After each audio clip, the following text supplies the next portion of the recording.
Bonjour et bienvenue dans une nouvelle question rôliste qui va être très courte.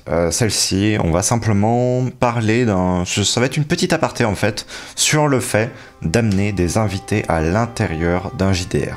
Comment est-ce qu'on peut l'organiser? Comment est-ce que ça se fait? Quels sont les avantages et les inconvénients? On va voir tout ça rapidement dans cette petite chronique.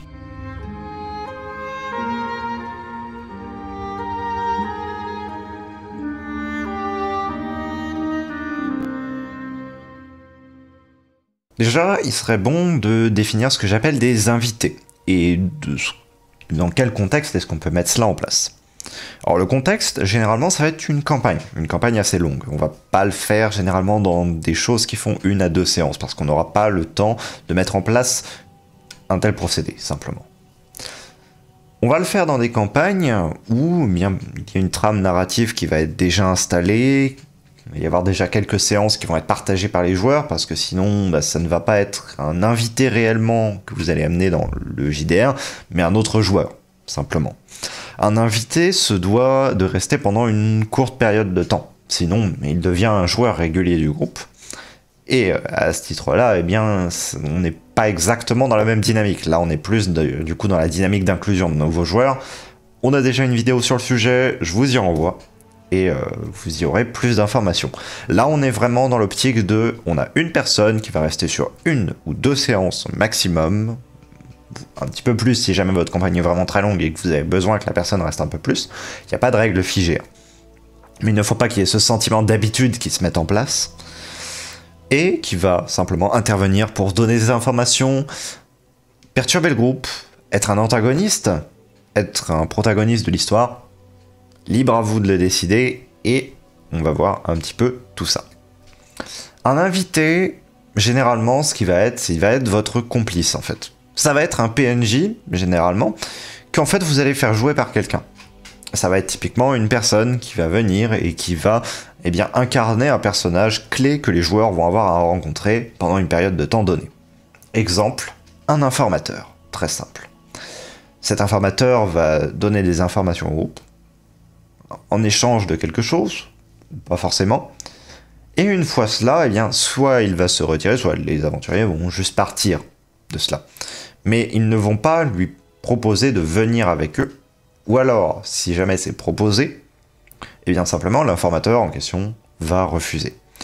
Aussi, c'est quelque chose d'extrêmement convenu. Alors, bien évidemment, le fait d'utiliser de telles démarches peut conduire à l'inclusion de nouveaux joueurs dans le groupe, si c'est ce qui est souhaité. Mais si le but est juste d'avoir un invité, là dans ce cas-là, effectivement, il faut avoir une limite de démarcation claire. C'est-à-dire qu'à toute proposition d'entrer dans le groupe, la personne en question devra répondre non. Et c'est pour ça que je dis que vous avez une complicité avec cette personne. Cette personne, cet invité, n'est pas totalement un joueur ou une joueuse. Ça va être une personne qui va donner des informations, donner un but, un objectif qui va être un enjeu scénaristique, mais qui ne va pas le vivre en tant que joueur. Ça ne va pas être non plus quelqu'un d'omniscient, mais ça va être quelqu'un de conscient d'une part de son personnage, d'où l'intérêt de mettre en place un dialogue en amont avec cette personne et seul à seul, de manière à donner les informations que le personnage qui va être incarné par cette personne a, d'une part, et d'autre part, eh bien, simplement, la personne se doit de respecter les règles que vous avez fixées. Ce n'est pas quelqu'un qui va pouvoir spécialement les transgresser, parce que sinon, eh bien, vous allez vous retrouver un peu dans l'embarras. Donc, faites-le avec des personnes que vous connaissez, ce sera mon plus grand conseil. Si jamais vous n'avez pas cette chance, assurez-vous vraiment de discuter à l'avance avec cette personne, de couvrir énormément d'éventualités. Pour ne pas vous retrouver coincé, somme toute. Parce que le but, ce n'est pas de vous, en tant que MJ, vous retirer de la marge de manœuvre. Le but, c'est d'améliorer l'expérience des joueurs en rajoutant une personne au lieu de vous jouer un PNJ supplémentaire. Le jeu, justement, il va falloir que cette personne joue la personne. Et à ce titre-là, il va falloir qu'elle soit dûment informée sur le personnage qu'elle va incarner. Ou alors qu'elle crée son personnage, somme toute. C'est une autre possibilité. Mais dans ce cas-là, de toute manière, vous aurez la main à mettre dessus en tant que MJ, étant donné que c'est vous qui donnez la justification à ce que la personne soit dans l'histoire, et c'est vous qui donnez tous les motifs qui font que cette personne va être là. Donc à ce titre-là, vous avez beaucoup plus la main à mettre que lorsque un joueur va créer son personnage. Lorsqu'un joueur va créer son personnage, vous avez juste à vérifier l'ancrage dans l'univers. Là, en plus de l'ancrage dans l'univers, ce que vous avez à vérifier, c'est tout ce qui va être les raisons qui vont conduire à ce que cette personne soit là, à ce moment-là, en possession de telles informations, et en ayant tel rôle vis-à-vis des joueurs. Toutes ces choses-là sont contrôlées aussi. La création de personnages s'en trouve extrêmement rapetissée. Et donc, j'aurais plutôt tendance à vous conseiller en fait de créer vous-même le personnage en tant que MJ et de donner la fiche à la personne qui va l'incarner. Et jouer plus ça en disant, écoute, c'est un petit peu une sorte d'exercice de tu vas jouer le personnage que je vais te donner plutôt que tu vas jouer ton personnage. Ce qui est totalement viable. Il y a des jeux de rôle où vous allez jouer un personnage prédéfini.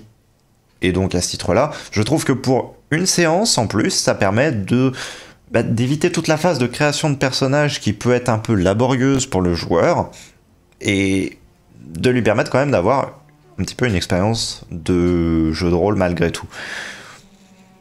À ce titre-là, je pense que le public qui est le plus à même de réaliser ce genre d'action, je dirais, ça va être des personnes qui ne vont pas forcément avoir une grosse expérience de JDR, mais vont avoir un petit peu une expérience de théâtre, en fait. Parce que vous allez totalement donner un rôle, vous allez dire, voilà, tu vas jouer ça, tu vas être comme ceci. Et ensuite, la personne place les émotions, place les phrases, etc. En fait, toutes les informations, la personne les a. Elle joue juste le rôle. Mais elle joue un rôle qu'on lui a donné, qu'on lui a taillé sur mesure, généralement, mais un rôle, non pas que elle a choisi. Et donc du coup, c'est plus un travail d'incarnation de personnage qu'un travail de création-interprétation. Ce qui est fondamentalement différent. Parce que lorsque vous allez incarner un personnage et le créer, là, vous allez être plus dans des émotions qui vont vous toucher, etc. Là, vous allez plus feindre des émotions, feindre des répliques, des choses comme ça que vous allez devoir faire parce que c'est votre texte. Parce que vous avez un rôle dans cette histoire, à ce moment-là. Donc l'invité est très différent du joueur en ce sens-là. Maintenant, bien évidemment, le fait d'avoir un invité comme cela, ça peut être justement une piste pour intégrer un nouveau joueur. Ça, c'est à vous en tant que MJ de voir. Le fait est que plusieurs points d'attention qu'il va y avoir à avoir pendant la séance. Et aussi peut-être de ce qui va en découler. D'une, vos joueurs ne vont pas avoir le même comportement que d'habitude parce qu'il y a une personne supplémentaire. Surtout si vous ne les avez pas prévenus à l'avance parce que vous avez voulu leur faire une surprise. Si vous les avez prévenus à l'avance, assurez-vous de leur dire que voilà, il va y avoir une personne, soyez sympathique, etc. Même si ce sont des évidences et que vous savez que vos joueurs vont être bien, en fait le fait est qu'il va y avoir des micro-débordements. Toujours, logique. Parce que ça va être un cadre qui va être différent de d'habitude. Mettons, ça fait 15-20 séances que vous jouez avec vos joueurs, et vous rajoutez un élément supérieur dans le JDR. Forcément, ça va casser des dynamiques, ça va en changer un petit peu pendant l'espace de cette séance-là. Et à ce titre-là, il va falloir un peu régler tout ça. J'ai eu des exemples dans certains JDR que j'ai fait de séances où ça s'est très bien passé, d'autres séances où ça s'est moins bien passé. La raison à ça, elles sont multiples en fait. Soit on va être dans un point assez clé du scénario et donc du coup rajouter quelqu'un à ce moment-là, ça va être problématique. Soit il va y avoir un léger malaise parce qu'on ne sait pas forcément comment se situer vis-à-vis de la personne. Soit ça va se passer extrêmement bien parce que justement la personne arrive pile au bon moment, etc. Vous ne pouvez pas savoir à l'avance parce qu'il n'y a pas que vous qui allez être impliqué, pas que vous en tant que MJ et pas que la personne en tant qu'invité, mais bien vos joueurs également. Vous ne pouvez pas savoir à l'avance comment est-ce que ça va se passer exactement. Et vous devez être prêt à gérer cela. Quand je dis gérer, ça va être recadrer les joueurs par exemple. Si vous êtes en distanciel, n'hésitez pas à créer une petite conversation à côté de l'endroit où vous faites simplement vos interactions, avec seulement vos joueurs pour leur dire bon là calmez-vous un peu par exemple, pour être prêt en fait à resserrer un petit peu la vis si jamais il s'avère qu'il y a le problème. A l'inverse, si vous êtes en présentiel, dans ce cas-là, essayez peut-être à l'avance de prévoir un code, je ne sais pas, peut-être un petit quelque chose que vous mettez sur la table, un pion spécifique pour dire à vos joueurs, ok, là, attention, vous dépassez un peu les bornes, laissez un peu plus d'espace à simplement l'invité qui se trouve là, parce que l'invité, par exemple, n'a pas la place de parler, ou alors que vous empiétez trop, ou alors que vous forcez trop pour que la personne rentre dans le groupe. Un petit point d'attention, en fait, qui permette de simplement raccrocher les joueurs au fait de simplement reprendre la séance, mais en se calmant un petit peu. Parce que là, il y a un moment où il faut effectivement stopper de ce côté-là, il faut ralentir. Je parlais d'omniscience de l'invité, et justement là on va un petit peu aborder un point qui peut être quelque peu problématique à gérer. En effet, le fait est que l'invité, étant donné qu'il n'est pas là avant, et ne sera pas là après, et n'a peut-être jamais participé à JDR, eh bien, il n'a pas la connaissance de peut-être tout ce qu'il doit savoir réellement. C'est-à-dire qu'il n'a pas eu les bases de l'univers, par exemple, qu'il va avoir lu en amont. Vous pouvez simplement pas forcément lui dire tout ça pour ne pas l'assommer d'un résumé de 5 heures avant de le faire rentrer dans la séance. Et à ce titre-là, il va donc falloir que vous soyez prêt à deux choses. Soit, petit a, vous laissez une liberté d'incarner à l'invité simplement un certain nombre de choses, et dans ce cas-là, vous acceptez le fait qu'il y ait des informations qui puissent être en contradiction avec votre univers, et dans ce cas-là, vous faites juste passer ça sous forme de... c'est un personnage qui vous l'a dit, c'est un PNJ, il peut vous avoir dit des choses qui soient fausses. Soit, l'autre manière que vous avez, c'est simplement de dire à la personne... Si jamais tu as des trous, ou si jamais tu as des choses que tu ne sais pas et que tu penses que ton personnage devrait savoir pendant la séance, que tu n'as pas posé les questions avant, ou que je ne t'ai pas donné les informations nécessaires avant, tu te tournes vers moi, tu dis « Bah voilà, cette information-là, je l'ai pas, est-ce que je sais ça ?» Il y a des joueurs, de toute manière, qui vont demander au MJ « Est-ce que mon personnage est censé savoir ça ?» Ce qui est logique, parce que vous n'allez pas pouvoir placer chaque détail d'univers qui est connu du joueur en amont. Les joueurs vont souvent faire simplement assumer, par exemple, que le personnage connaît le système scolaire qui est en utilisation dans la région. Sauf que pas forcément. Le système scolaire peut être complètement différent de la province d'origine du personnage, et donc du coup se trouver à être inconnu du personnage, en plus d'être inconnu du joueur. Et donc du coup, la question de est-ce que mon personnage sait ça est totalement légitime. Et pour un invité, il ne faut pas hésiter à recourir au même principe pour pouvoir permettre de donner des informations qui n'auraient pas été expliquées en amont, parce que, pas forcément nécessité de faire un descriptif de 4 heures de l'univers avec la personne avant que, simplement, elle arrive dans une séance où elle ne va passer, mettons, que 3 heures à donner des informations, puis ensuite va s'en aller. Autre chose aussi. Point d'attention extrêmement important, et ça, je sais que c'est quelque chose qui va poser problème à certains, et qui, moi, me pose énormément de problèmes. Quand vous amenez un invité, ça fait une personne de plus. Quand vous amenez une personne de plus, ça veut dire que la balance orale entre les personnes se trouve déséquilibrée. Mettons, vous avez 4 joueurs, vous vous retrouvez avec un invité en plus, ça fait 5, ça fait beaucoup de temps, de paroles perdues pour chaque personne. Parce que l'invité, étant donné qu'il n'est pas là beaucoup de temps, dans la durée de la campagne, nécessite qu'il prenne beaucoup de place dans cette séance-là, pour donner des informations par exemple, ou pour poser le personnage, ou pour être en tant qu'antagoniste, etc., etc. Ça va être en fait le focus de la séance. Dans d'autres séances, le focus va être par exemple de récupérer un artefact, va être de mettre en place un plan. Là, le focus, ça va être l'invité. Et donc du coup, l'invité va prendre beaucoup de temps de parole. Vous allez avoir besoin, en tant que MJ, de prendre du temps de parole aussi, pour donner des informations supplémentaires à cet invité qu'il n'aurait pas, présenter l'invité dans le sens c'est un personnage avec une cape, etc. Voilà, dans quel contexte vous le rencontrez, etc., etc.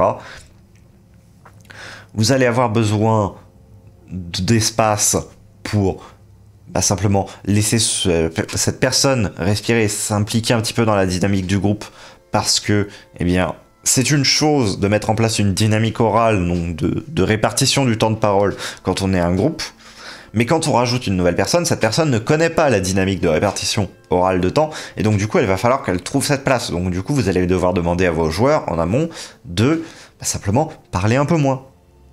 Et si vous ne prévenez pas parce que vous avez l'envie simplement que ce soit une surprise pour eux, vous allez devoir, vous, en tant que MJ, être modérateur de cette séance. En réalité, lorsqu'il y a un invité, généralement, vous vous retrouvez beaucoup plus dans, effectivement, ce rôle de modérateur que dans un rôle de meneur. Habituellement, mettons, vous menez votre petite séance, vous dites, voilà, il se passe ça, le décor c'est ça, vous êtes autour de ça, etc., etc.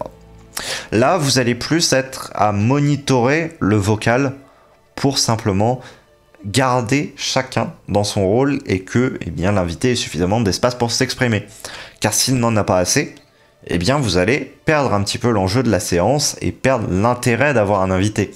Quel est l'intérêt d'avoir un invité s'il ne parle pas, s'il ne livre pas les informations qu'il a données, s'il ne pose pas les enjeux scénaristiques qu'il a posés, etc. Sinon, ça va juste être « je fais office de figuration, je suis là, je suis un figurant ». Votre but n'est pas d'apporter des figurants. Votre but est d'apporter justement du caractère. Parce que vos PNJ, en tant que MJ, vont souvent être des figurants. Parce que vous allez tous les incarner, et donc du coup, ils vont être dans cette espèce de masse flow qui va traîner dans l'esprit des joueurs. Là, le but, c'est vraiment de mettre une personne sur le devant de la scène. Qu'un PNJ clé devienne vraiment une personne. Il ne reste pas à cet état de PNJ. Et donc, à ce titre, il faut laisser de la place à la personne.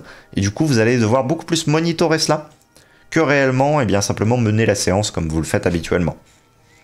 Sauf si, bien évidemment, vous êtes dans une optique d'une personne qui doit s'intégrer au groupe. Mais là, on n'est pas du tout dans la même chose, et du coup, je vous renvoie à la vidéo en question. C'est à peu près tout ce que j'ai à dire sur le sujet. Il y a énormément d'autres aspects que bien évidemment je n'ai pas abordés, mais j'ai voulu maintenir ce format assez court. Sachez que bien évidemment, tout reste spécifique à vos propres JDR et qu'il n'y a aucune bonne manière de masteriser. Il y a juste des manières différentes. Et le fait de ramener un invité, par exemple, pour incarner un personnage, peut être une manière, ça peut être une tentative que vous pouvez faire à une séance. C'est une expérience supplémentaire, donc pourquoi pas la tester.